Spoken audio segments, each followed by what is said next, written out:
नमस्कार दोस्तों, हमारे सनातन धर्म के अनुसार भोजन से जुड़ी कुछ बातों का जानना बहुत जरूरी है। सही तरह से भोजन करने से हमारा स्वास्थ्य भी सही रहता है और देवी देवताओं की कृपा हम सभी पर बनी रहती है। आप सभी का स्वागत है मेरे प्रियजनों। एक बार भगवान विष्णु और माता लक्ष्मी शेषनाग की शैया पर आराम कर रहे थे, तभी नारायण नारायण का जाप करते हुए नारद जी वहां पर आते हैं और भगवान विष्णु से पूछते हैं, प्रभु, जब मैं पृथ्वी लोक का भ्रमण कर रहा था तब मैंने देखा कि कुछ लोगों की अकाल मृत्यु हो रही है।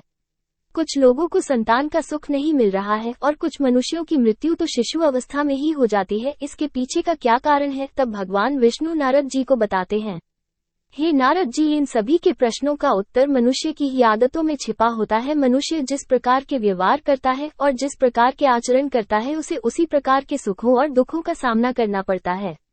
मनुष्य की अकाल मृत्यु भी उसकी आदतों के कारण ही होती है। मैं तुम्हें एक कथा के माध्यम से समझाता हूँ। हे नारद जी, एक समय की बात है, एक सुंदर नगर में एक धनी सेठ तुकाराम रहता था। वह बहुत बड़ा व्यापारी था। उसके पास बहुत सारे खेत भी थे।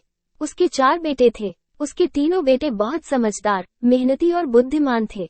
वो तीनों अपने पिता के साथ खेत में काम करते थे और चौथा बेटा पढ़ाई करता था और तीनों बेटों का विवाह हो चुका था।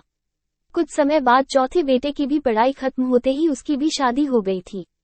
फिर वो भी अपने पिताजी के साथ व्यापार संभालने लग गया था। सब कुछ ठीक ठाक चल रहा था। तुकाराम के 4 बेटों ने उसके व्यापार को और बढ़ा दिया।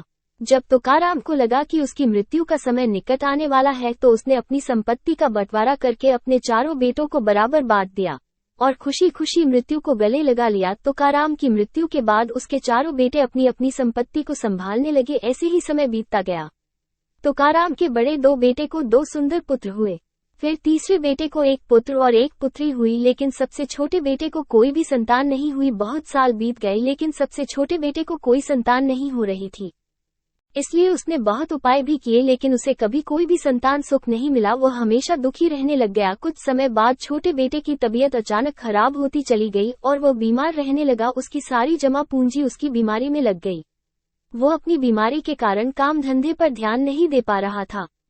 उसने अपने भाइयों से भी पैसे मांगकर इलाज करवाया, लेकिन वो फिर भी ठीक नहीं हुआ। उसके गलत बर्ताव के कारण उसके भाइयों ने भी उसकी मदद करना बंद कर दिया। वो अपने भाइयों की तरक्की देखकर जलता और वो और भी ज्यादा दुखी हो गया। फिर एक दिन अचानक से उसकी मृत्यु हो गई और फिर यम के दूत उसे घसीटते हुए यमलोक ले गए।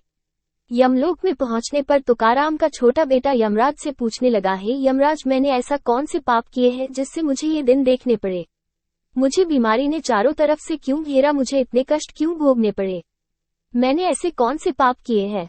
फिर यमराज कहते हैं, अरे मूर्ख, तूने शास्त्रों के नियमों का उल्लंघन किया है। तूने बहुत पाप किए हैं। तेरी बुरी आदतों के कारण ही तुझे ये दिन देखने पड़ रहे हैं। तेरी अकाल मृत्यु का कारण भी तू खुद ही है। अब मैं तुम्हें बताता हूँ कि तूने शास्त्रों के कौन से नियमों का उल्लंघन किया है, जिस कारण से तेरी यह हालत हुई है। जो भी मनुष्य शास्त्रों के नियमों का पालन नहीं करता है, उसका हाल तेरे जैसा ही होता है। यमराज ने छोटे बेटे से कहा, मनुष्य को हमेशा अपने 5 अंगों को साफ करके ही भोजन करना चाहिए। अपने दोनों पैरों, दोनों हाथों को और अपने मुख को जल से साफ करके ही भोजन करना चाहिए। लेकिन तूने हमेशा बिना स्नान किए ही भोजन किया है। यमराज कहते हैं, भोजन शुरू करने से पहले हाथ जोड़कर भोजन के लिए भगवान को धन्यवाद देना चाहिए। इस प्रकार से अन्य देवता को प्रणाम करके भोजन करने से मनुष्य को कोई पाप नहीं लगता है। लेकिन तूने ऐसा कोई भी कार्य नहीं किया। तूने कभी भगवान का धन्यवाद नहीं किया। तूने कभी प्राणियों को भोजन नहीं दिया, कभी द्वार पर आए भिक्षुक को अन्न नहीं दिया। इसी कारण तेरी ये दुर्गति हुई है। मनुष्य को हमेशा जमीन पर बैठकर ही भोजन करना चाहिए।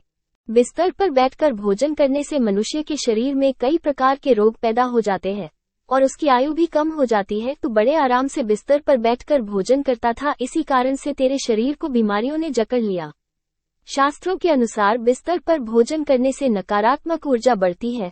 बिस्तर पर खाना खाने से पाचन तंत्र पर बुरा असर पड़ता है। गंदगी और कीटाणु भी उत्पन्न होते हैं, जिससे स्वास्थ्य से जुड़ी समस्याएं हो सकती हैं।